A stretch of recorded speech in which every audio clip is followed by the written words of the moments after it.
Everyone, academic English channel पर आप सभी का बहुत बहुत स्वागत है। आज हम करेंगे वर्ब्स।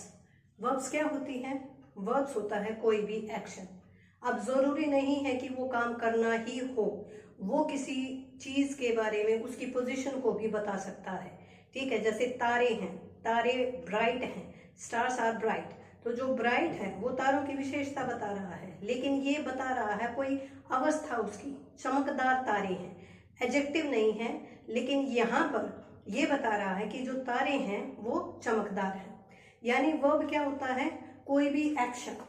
जिन भी एक्शन वर्ड्स को हम क्या कहते हैं भाई? वर्ब्स कहते हैं। या वो किसी की पोजीशन या स्टेट के बारे में, पोजीशन या स्टेट अवस्था, पोजीशन के बारे में बताए। किसकी? हमारे सब्जेक्ट की। क्योंकि हमारा जो सेंटेंस स्ट्रक्चर होता है वो हमने पहले भी पढ़ा है, वो कैरी करता है SVO। यानी जो वर्ब है वो किसकी अवस्था बताती है? वो बताती है सब्जेक्ट के बारे में। सब्जेक्ट, वर्ब और उसके बाद ऑब्जेक्ट। तो वैसे हमारी जो वर्ब्स हैं वो बहुत ज्यादा तरह की हैं। हमारी कुछ हेल्पिंग वर्ब्स भी हैं, कुछ हमारी लिंकिंग वर्ब्स भी हैं, ट्रांजिटिव, इंट्रांजिटिव वर्ब्स हैं, रेगुलर और इरेगुलर वर्ब्स हैं। जितने भी तरह की एग्जाम्स हैं उनसे रिलेटेड, चाहे वो कोई भी हो, SSB का हो, DSSB का हो, CET हो, STET हो, HPSC हो, कोई भी एग्जाम है, वहां पर जो वर्ब्स होती हैं वहां इसी से रिलेटेड एक या दो क्वेश्चन पक्का आता है, और वो उनकी इन्हीं फॉर्म से आता है। जितने भी इसके काइंड्स हैं एक एक करके हम उनको समझते हैं। सबसे पहले प्रिंसिपल या लेक्सिकल या ऑर्डिनरी वर्ब्स जिन्हें हम कहते हैं, जो साधारण वर्ब होती है, और इसको टू पार्ट्स में डिवाइड करते हैं, ट्रांजिटिव और इंट्रांजिटिव। ये क्या है? ट्रांजिटिव ये है अकर्मक और सकर्मक क्रियाएं। सबसे पहले प्रिंसिपल या लेक्सिकल या ऑर्डिनरी वर्ब्स जिन्हें हम टू पार्ट्स में डिवाइड करते हैं, ट्रांजिटिव और इंट्रांजिटिव वर्ब्स में। नेक्स्ट बात करेंगे लिंकिंग वर्ब्स के बारे में, जो अगेन टू टाइप्स की हैं। एक होता है सब्जेक्ट कॉम्प्लीमेंट और एक होता है object complement verbs.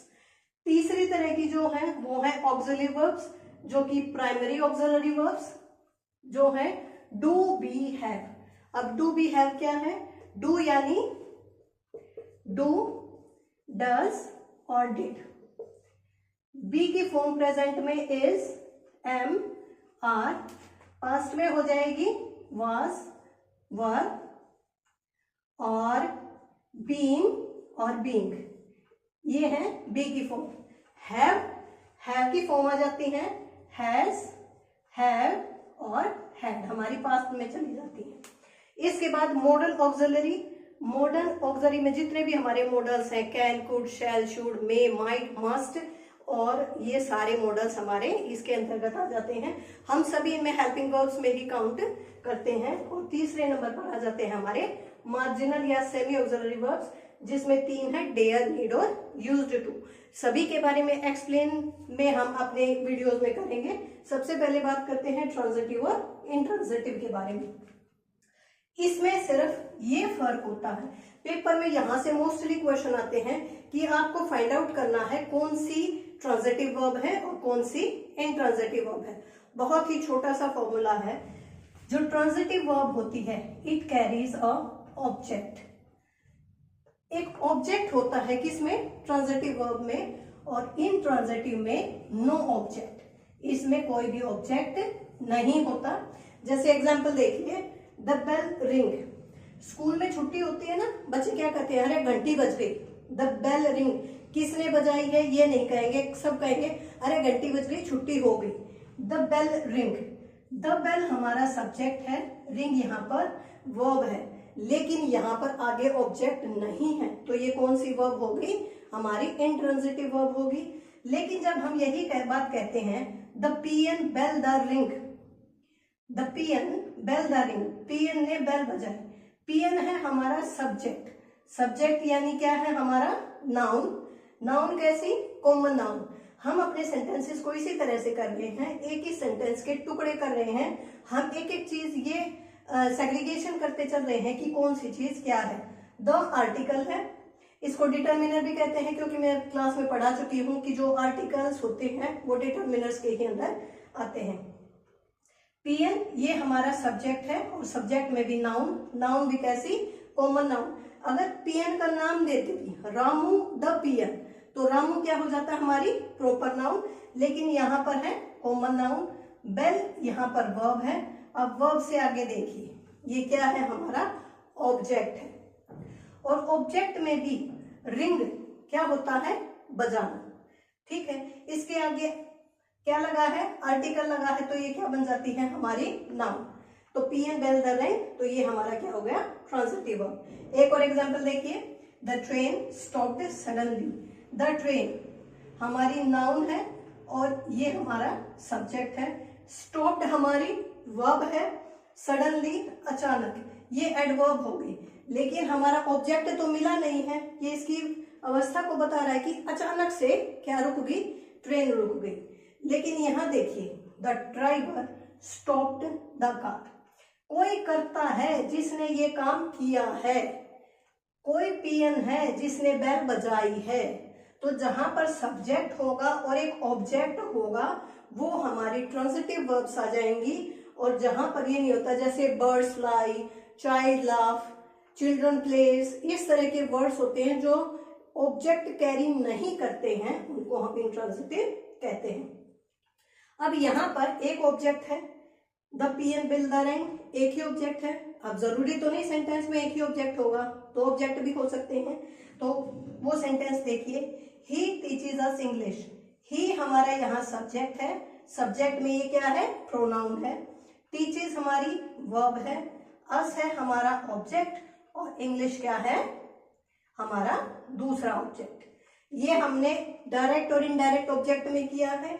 He teaches us, वह हमें पढ़ाता है। क्वेश्चन कीजिए क्या पढ़ाता है, इंग्लिश पढ़ाता है, तो ये हो गया हमारा डायरेक्ट ऑब्जेक्ट। और किसे पढ़ाता है, हमें पढ़ाता है, तो ये हो गया इनडायरेक्ट ऑब्जेक्ट। ये तो है डायरेक्ट इनडायरेक्ट ऑब्जेक्ट की बात। लेकिन यहाँ पर ऑब्जेक्ट 1 है अस और ऑब्जेक्ट 2 है इंग्लिश, तो दो ऑब्जेक्ट के साथ भी होता है, ये भी क्या होगी हमारी ट्रांजिटिव वर्ब होगी। एक और देखिए जिसमें ऑब्जेक्ट कॉम्प्लीमेंट दिया हो वो भी हमारी ट्रांजिटिव वर्ब होती है। कैसे, they made Gavaskar a captain.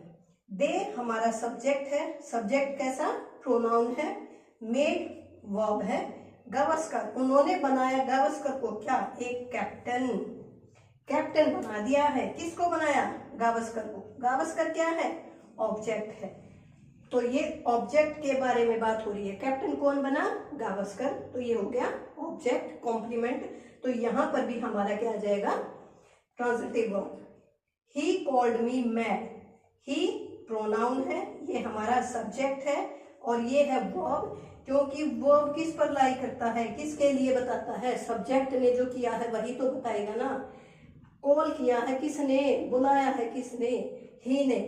Me object हो गया। लेकिन ये बताइए, ही कॉल्ड मी मैड, उसने मुझे पागल कहा, तो मैड कौन हुआ, मैं हुई ना, उसने मुझे पागल कहा है, तो ऑब्जेक्ट के बारे में ये बात हो रही है। तो ये थे हमारे ट्रांजिटिव और इंट्रांजिटिव वर्ब। अब बात करते हैं हमारे लिंकिंग वर्ब्स के बारे में, जो कि है सब्जेक्ट कॉम्प्लीमेंट और ऑब्जेक्ट कॉम्प्लीमेंट। ऑब्जेक्ट कॉम्प्लीमेंट के बारे में मैंने आपको एक बार यहाँ थोड़ा सा हिंट दे दिया है। देखिए सब्जेक्ट कॉम्प्लीमेंट क्या होता है, ऑब्वियसली है सब्जेक्ट जो हमारा कर्ता होता है, कॉम्प्लीमेंट यानी इसके बारे में कुछ ऐड किया जाता है। कॉम्प्लीमेंट का मतलब क्या होता है, something is added. The stars are bright, जो स्टार्स हैं वो क्या है, ब्राइट है। स्टार्स हो गया हमारा क्या, सब्जेक्ट। अब देखो स्टार्स से पहले क्या है, द है, द क्या है, एक आर्टिकल है, और आर्टिकल किससे पहले आता है, ये नाउन से पहले आता है। तो अगर सेंटेंस देके आपसे ये भी पूछे कि अंडरलाइन कर दें कि स्टार्स क्या है, तो स्टार्स क्या होगा भाई, नाउन होगा, क्योंकि उसके पहले डेफिनेट या इनडेफिनेट यानी ए एंड द, इनमें से कोई ना कोई एक आर्टिकल होगा। दूसरी नाउन की पहचान क्या होती है कि ये या तो सिंगुलर होगा या फिर प्लूरल होगा। इनके सिंगुलर प्लूरल बनते हैं star stars, bench benches, pen pens, इस तरह से। तो द स्टार्स आर ब्राइट। बात किसके बारे में हो रही है? हमारी नाउन के बारे में। चमकदार कौन है? तारे हैं। तो ये क्या हो गया? हमारा सब्जेक्ट कॉम्प्लीमेंट। नेक्स्ट देखिए, my mother was angry. My mother हमारा सब्जेक्ट है, वॉज यहाँ पर हेल्पिंग वर्ब आ गई है, और इसके बाद जो एंग्री है, गुस्सा, गुस्सा कौन है? मेरी माँ है। तो ये किसके लिए कॉम्प्लीमेंट है भाई? किसके बारे में? सब्जेक्ट के बारे में कुछ बता रहा है।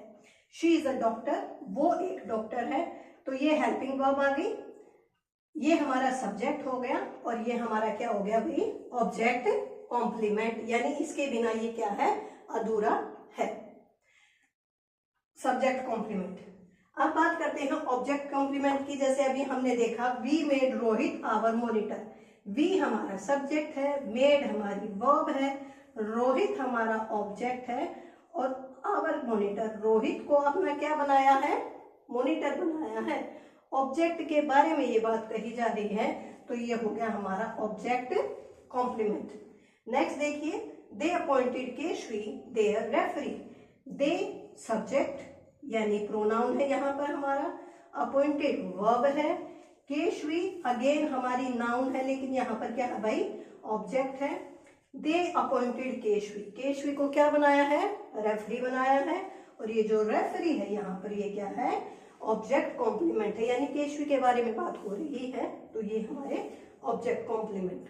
एक और तरह के ऑब्जेक्ट होते हैं उनको बोलते हैं कॉग्नेट ऑब्जेक्ट। अब ये कॉग्नेट ऑब्जेक्ट क्या होता है? जिसमें वर्ब और जो वर्ड होता है कॉम्प्लीमेंट का वो सेम होते हैं। ऑब्जेक्ट और वर्ब क्या होते हैं? जिसमें सेम होते हैं। An object similar in meaning to the verb. कैसे? He died a glorious death. ये एक PYQ है, इसीलिए मैंने इसमें ऐड कर लिया है एक्स्ट्रा नॉलेज के लिए। कॉग्नेट ऑब्जेक्ट वे होते हैं, वे ऑब्जेक्ट होते हैं जो कि वर्ब की तरह ही होते हैं, उनका सिमिलर मीनिंग होता है। जैसे ही डाइड अ ग्लोरियस डेथ। यहाँ पर इन शब्दों पर ध्यान दें, डाइड और डेथ पर। डाइड क्या है? ही सब्जेक्ट है, डाइड है हमारा वर्ब। अ ग्लोरियस डेथ, ग्लोरियस क्या है? एक एडजेक्टिव है, वो एक शानदार मौत मरा है, या उसकी एक शानदार मृत्यु हुई है। डेथ है मृत्यु, यहाँ पर वर्ब। तो वर्ब और ऑब्जेक्ट इन दोनों के क्या हैं? सिमिलर मीनिंग्स हैं, और ये एडजेक्टिव हो गया, ये हमारा आर्टिकल, और आर्टिकल से ठीक पहले क्या इसके बाद आती है? नाउन। नेक्स्ट देखिए, she sang a sweet song. Sing, sang, sung, song और sang सेम वर्ड है, सेम ऑब्जेक्ट है, दोनों एक जैसे। She dreamed a strange dream. Dream यानी सपना, ड्रीम्ड यानी वर्ब। ये हमारा सब्जेक्ट हो गया, ये वर्ब है, ये हमारा आर्टिकल है।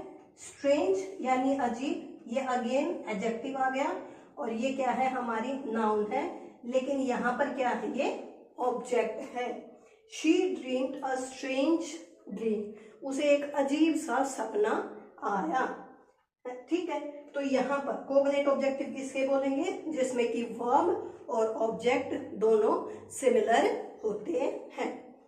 ठीक है, चलिए अब बात करते हैं प्राइमरी ऑक्सिलरी वर्ब्स की, जो कि हमारी है डू, बी, है। अब जो बी है उसकी फॉर्म है 3। कौन सी 3 है? प्रेजेंट, पास्ट और पार्टिसिपल। जो प्रेजेंट कॉन्टिन्यूस में हम यूज करते हैं is, am, are. Past continuous में यूज करते हैं वाज और वर, और उसके बाद पास्ट पार्टिसिपल में यूज करते हैं हैज, हैव, हैड। अब जो हैज और हैव है ये हमारे प्रेजेंट परफेक्ट टेंस में आ जाते हैं, और हैड पास्ट परफेक्ट टेंस में आ जाता है। इसके बाद बच गई बीन और बीइंग। बीन भी हमारा प्रेजेंट परफेक्ट टेंस में यूज होता है, और बीइंग कब यूज होता है? जब हम वॉइस चेंज करते हैं ना, एक्टिव से पैसिव बनाते हैं, उस टाइम पे बीइंग हमारा लगता है। तो डिटेल में हम तब करेंगे जब हमारा सब्जेक्ट वर्ब एग्रीमेंट का जो नेक्स्ट वीडियो लेकर आएंगे, उसमें हम डिटेल से बात करेंगे। अभी हम सिर्फ ये देख लेते हैं कि किस सब्जेक्ट के साथ, नाउन या प्रोनाउन के साथ हमारा हेल्पिंग वर्ब कौन सा लगता है? आई के साथ एम, यू वी दे इनके साथ लगता है आर, यू वी दे के साथ आर लगता है, ही शी इट दिस दैट जो सिंगुलर है इनके साथ क्या लगेगा? Is, he is she is this is that is. Next जो वाज लगेगा वो सिंगुलर के साथ लगता है, आई ही शी इट दिस दैट इनके साथ वाज लगेगा, यू वी दे दिस दोस इनके साथ क्या लग जाएगा? जो प्लूरल है हमारे, ये क्या है? प्लूरल, और ये क्या है? सिंगुलर। सिंगुलर के साथ लगेगा वाज और प्लूरल के साथ लगेगा वर। सॉरी। इसके बाद बात करते हैं हैव की। हैव किसके साथ लगता है? आई वी यू दे इनके साथ, यानी जो हमारे प्लूरल फॉर्म्स हैं अगेन इनके साथ लगेगा हैव, और जो ही शी इट दिस दैट यानी सिंगुलर है उनके साथ लगेगा has, he has, she has, it has. फिर हमारी फॉर्म आ जाती है डू। डू के दो रूप, डू डज और डिड। प्रेजेंट में डू या डज लगता है और पास्ट में ये डिड हो जाता है। अब जो सिंगुलर है he does not, she does, it does not. Does कब आता है? जब हम नेगेटिव फॉर्म या क्वेश्चन लगाते हैं। डू भी कब आता है? डू इसके साथ वर्ब की फर्स्ट फॉर्म आती है, आई वी यू दे इनके साथ क्या आता है? डू आता है। एस या एस किसके साथ लगता है? जब ये सिंगुलर होता है। पास्ट फॉर्म में आता है डिड, अगेन या तो नेगेटिव के लिए आता है या इंटेरोगेशन यानी क्वेश्चनिंग करते हैं तब आता है। जैसे she did not waste her time, she did, यहां पर डू डिड डन। हमने 3 फॉर्म्स ऑफ वर्ब भी देखेंगे, डू डिड और डन। डिड यहाँ पर वर्ब की सेकेंड फॉर्म है और ये रूल है जब वर्ब की सेकेंड फॉर्म आती है उसके बाद जो वर्ब आती है वो फर्स्ट फॉर्म लेती है यानी बेस फॉर्म लेती है। She did not waste her time, ये नेगेटिव सेंटेंस है क्योंकि नॉट आ गया है। अगेन ये क्वेश्चन का देखिए, did he not obey you? Did यहाँ इंटेरोगेशन है, क्वेश्चन बन रहा है। नॉट नेगेटिव भी हमने इसमें ऐड कर दिया है। ओबे क्या है? वर्ब की फर्स्ट फॉर्म है। तो डिड कब आएगा? या तो क्वेश्चनिंग के लिए यानी इंटेरोगेशन के लिए या फिर नेगेटिव सेंटेंस बनाएंगे तो डिड आएगा। डिड जब आ जाएगा तो उसके बाद जो वर्ब की फॉर्म होगी वो वर्ब की फर्स्ट फॉर्म आएगी यानी बेस फॉर्म आएगी। अब देखिए 3 फॉर्म्स ऑफ वर्ब्स के बारे में हमने बचपन से पढ़ा है, कम केम, कम, गो, वेंट, गोन, ब्रिंग, ब्रॉट, ब्रॉट, इस तरह से हम रट्टे लगाते थे 3 फॉर्म्स ऑफ वर्ब्स के। अब मैंने यहाँ क्यों लिखा? क्योंकि ये एक PYQ है। PYQ 2022 का एस्टेट के पेपर में ये आया था, PGT का। उसमें ये पूछा गया था कि वर्ब की फर्स्ट फॉर्म, सेकेंड फॉर्म और थर्ड फॉर्म को क्या कहते हैं। तो ये हम ऑप्शन ढूंढ रहे थे, 3-3, 4-4 शब्द दे रखे थे, उसको क्या कहते हैं? Base form, past form, past participle. ये हमारा क्वेश्चन है कि वर्ब की फर्स्ट फॉर्म को क्या कहते हैं। वर्ब की फर्स्ट फॉर्म को कहते हैं बेस फॉर्म, सेकेंड फॉर्म को कहते हैं पास्ट फॉर्म, थर्ड फॉर्म को कहते हैं पास्ट पार्टिसिपल, और कई बार वर्ब की फोर्थ फॉर्म भी आ जाती है लेकिन इसे हम पास्ट पार्टिसिपल में ही काउंट करते हैं और वो ING होता है। अब कुछ वर्ब्स ऐसी होती हैं जो बिल्कुल सिंपल होती हैं जिन्हें हम रेगुलर वर्ब्स कहते हैं, जो अपने पीछे ED या T लेकर चलती हैं, जैसे कि क्लोज, क्लोज्ड, क्लोज्ड, और ING लग गया तो क्या बन गया? क्लोजिंग। तो यहां पर ये जो ED लिया है, बहुत सारे वर्ड्स हैं जो ED लेकर चलते हैं, इन्हें हम कहते हैं रेगुलर वर्ब। क्या कहते हैं? Regular verb. इसका एक दूसरा भी नाम है, इसको हम कहते हैं वीक वर्ब्स। ये दोनों नाम याद रखिएगा क्योंकि पेपर में क्वेश्चन इस तरह से आ सकता है कि 4-5 वर्ब्स दे देंगे आपको और उनमें से कहेंगे कि इनमें से कौन कौन सी वीक वर्ब है या रेगुलर वर्ब है। अब कुछ वर्ब्स ऐसी होती हैं जो कि बिल्कुल चेंज हो जाती हैं, जैसे गो, वेंट, गोन, और गोइंग। यहां देखिए इसकी बेस फॉर्म, सेकेंड फॉर्म और थर्ड फॉर्म तीनों ही चेंज हो गई हैं। ये इतनी स्ट्रोंग है कि ये अपना रूप बदल लेती है, हर फॉर्म में अपना रूप चेंज कर लेती है। तो इसको हम बोलेंगे इर्रेगुलर या स्ट्रोंग वर्ब्स। क्या बोलेंगे इनको? Strong verbs. कैसे पता चलेगा स्ट्रोंग वर्ब कौन सी हैं? स्ट्रोंग वर्ब इतनी मजबूत, इतनी स्ट्रोंग होती हैं कि ये तीनों अपने रूप अलग अलग बदल लेती हैं। तो याद रखिएगा, इन्हें इरेगुलर वर्ब्स भी कहते हैं या स्ट्रोंग वर्ब्स भी कहते हैं। वीक वर्ब्स कौन सी होगी? जो सिंपल है, हमें पता है कि अपने पीछे ईडी लेकर चलेंगी, तो उनको क्या बोलते हैं? हम रेगुलर वर्ब्स बोलते हैं। ठीक है।